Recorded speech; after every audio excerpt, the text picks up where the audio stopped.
अस्सलाम वालेकुम जी। बात करने जा रहे हैं हम लिमिटिंग रिएक्टेंट। हम कल पढ़ रहे थे और आज हम यहाँ देखेंगे how to identify limiting reactant. Limiting reactant को आइडेंटिफाई कैसे करना है कि अगर आपके पास दो रिएक्टेंट तो by just looking the equation आप ये नहीं बता सकते कि आपका लिमिटिंग रिएक्टेंट कौन सा होगा।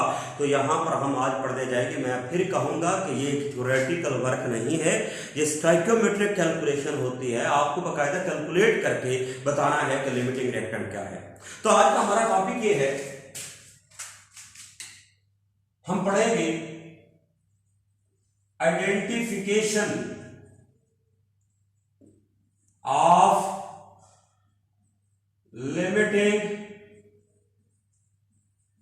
रिएक्टेंट्स। लिमिटिंग रिएक्टेंट को आइडेंटिफाई करना है तो इसका तरीकाकार क्या होगा, how to identify limiting reactant. बेटा इसके 3 स्टेप्स हैं। अब अगर आप इमेजिन करें तो यहां पर मैं आपको इनका स्टेप्स के साथ साथ उनकी कैलकुलेशन भी करके बता रहा हूं ताकि आपको ये ज़हन में रहे कि ये अलग अलग नहीं करना, इनको इकट्ठा ही करना है और ऐसे तरतीब से करना है ताकि ये हमारा मामला ठीक हो सके। मेरी बिस्मिल्लाह करते हैं। सबसे पहला स्टेप है वो ये है, calculate the number of mole of reactants. सबसे पहले आपको रिएक्टेंट के मोल्स को मालूम करना है। Calculate the number of mole of reactant from given amounts of reactant। Calculate करने हैं number of moles of reactant from the given amount of the reactant. कि रिएक्टेंट की जो अमाउंट दी गई होगी उसके जरिए आपने उनकी मोल्स को मालूम करना है। मोल्स, अब मोल्स कैसे मालूम करते हैं उसका तरीकाकार ये हमारे पास है कि सबसे पहले आपने एक ट्रायंगल बनानी है। ट्रायंगल में यहां पर हम लिखेंगे छोटा m, यहां पे छोटा n और ये रहा मोलर मास। तो नंबर ऑफ मोल्स का फार्मूला यहां पर क्या बनेगा, number of moles is equal to mass divided by molar mass. तो ये हमारा फार्मूला बनता है। इसका मतलब अब जरा देखिएगा, साथ हम एग्जांपल्स को भी सॉल्व करते हैं। ये एग्जांपल है जिसमें हमारे पास 2 अमोनियम क्लोराइड है प्लस कैल्शियम हाइड्रोक्साइड है। इसके अंदर अब 2 अमोनियम क्लोराइड कैल्शियम हाइड्रोक्साइड ये हमारी बैलेंस केमिकल इक्वेशन। अब हमें इनकी अमाउंट्स दी गई है। हमें दिया क्या है, मास ऑफ NH4Cl 100 ग्राम दिया गया है और इसी तरीके से मास ऑफ कैल्शियम हाइड्रोक्साइड वो भी कितना है, 100 ग्राम है। तो अब हमने इसके ऊपर इनके मोल्स मालूम करने। Calculate the number of moles of reactant from the given amount of the reactant के उनकी रिएक्टेंट की अमाउंट से। तो लेकिन बेटा बिस्मिल्लाह करते हैं। नंबर ऑफ मोल्स का फार्मूला हमने पढ़ रखा है कि वो होता है मास डिवाइडेड बाय मोलर मास। अब मास तो हमारे पास होगा 100 होगा, मोलर मास कहां से लें, मोलर मास तो खुद मालूम करते हैं। तो देखिएगा हम कैसे करते हैं। मोलर मास, तो ये हमारे पास मोलर मास होगा किसका, अमोनियम क्लोराइड का।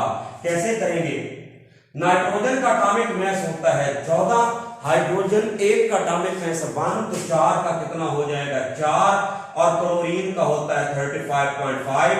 जवाब आएगा 58.5 ग्राम पर मोल। तो ये 58.5 ग्राम पर मोल जो होगा वो इसका क्या हो जाएगा, मोलर मास हो जाएगा। अगर ये जमा करें 53.5 तो ये हमारे पास होगा 53.5। लो जी मोलर मास हमने निकाल दिया।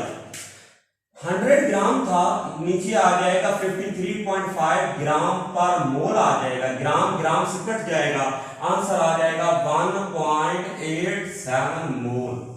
तो डेट इज 1.87 मोल हमारे पास क्या होगा, इसके हमारे नंबर ऑफ मोल आ जाएंगे। एक के हमने मालूम कर दिए, अब दूसरे को करते हैं। दूसरे के मोल मालूम करेंगे तो देखते हैं क्या कहता है। तो इसके लिए भी फार्मूला क्या होगा, number of moles is equal to mass divided by molar mass. 100 gram इसका मास है, तो मोलर मास कहां से लेंगे, तो जरा देखिएगा इसका मोलर मास कहां से आएगा। Molar mass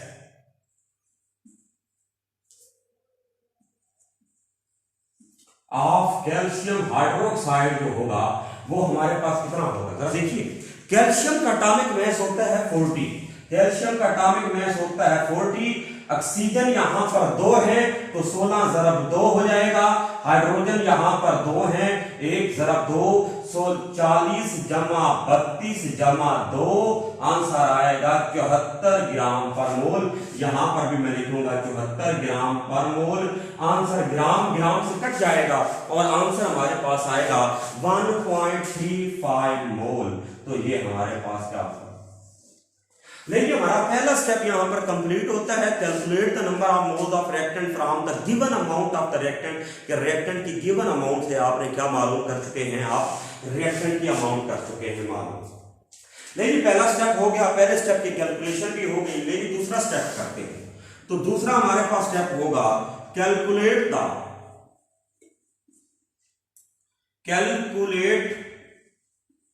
the number of moles of product from balanced chemical equation. तो जी हमने केमिकल इक्वेशन का इस्तेमाल करते हुए कैलकुलेट करने हैं number of moles of product. तो मैं आपके सामने इक्वेशन जो है यहां पर दोबारा लिखता हूं। तो इसके अंदर है 2 ammonium chloride plus calcium hydroxide, और इससे हमारे पास बन क्या रहा है, कैल्शियम क्लोराइड प्लस 2 मोल वाटर, ये अमोनिया। तो अब हमने क्या करना है, इसको जज करना है कि किस रिएक्टेंट की वजह से कितने प्रोडक्ट बन रहे हैं।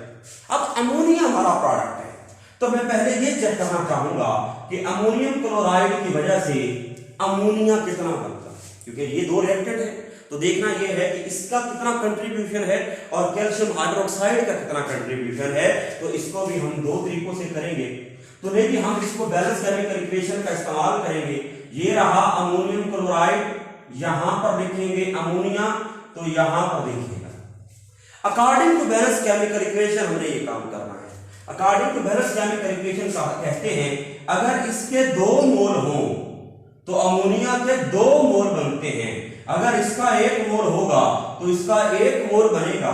अगर इसके 1.87 मोल होंगे तो इसके भी कितने मोल बनेंगे, 1